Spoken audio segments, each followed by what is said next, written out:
జై తెలంగాణ.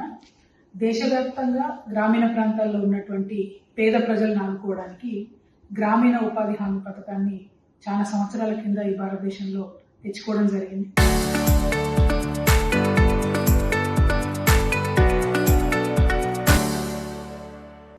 ఎప్పుడైతే భారతీయ జనతా పార్టీ వచ్చిందో కేంద్రంలో అధికారంలో, అప్పటి నుండి ఇప్పటి వరకు కూడా ఒక కక్షపూరితంగా ఈ పేద ప్రజల మీద కక్ష కట్టి పని దినాన్ని తగ్గించుకుంటూ వచ్చి మొత్తానికి ఉపాధి హామీ పథకాన్ని తొలగించాలనేటటువంటి కుట్ర బీజేపీ చేస్తుందని మనందరూ కూడా అర్థమవుతున్నది.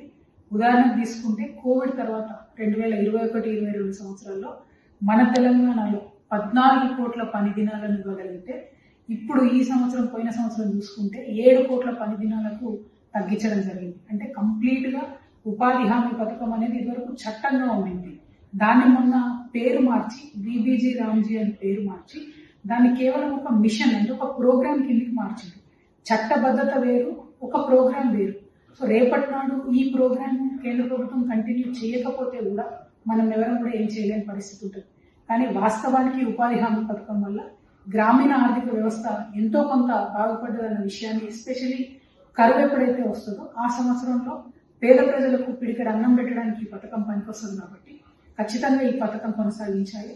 ఈ పథకాన్ని దగ్గరుండి చాలా మంది యువకులు ఫీల్డ్ అసిస్టెంట్గా ఉండి మరి ఆ గ్రామంలో ఒక గ్రామం యాజ్ ఎ యూనిట్ తీసుకున్నప్పుడు ఆ గ్రామంలో ఉన్న పేదవాళ్ళందరికీ ఉపాధి వచ్చే విధంగా చేస్తారు. కాబట్టి ఆ ఫీల్డ్ అసిస్టెంట్లకు కూడా ఉద్యోగ భద్రత ఉండాలి, చట్టబద్ధత ఉండాలి, లేబర్ కోడ్ పరిధిలోకి వాళ్ళు రావాలి, వాళ్ళకు మినిమం వేజెస్ ఇవ్వాలని నేను తెలంగాణ జాగృతి తరఫున డిమాండ్ చేస్తా ఉన్నాను. ఇది చాలా ముఖ్యమైన విషయం.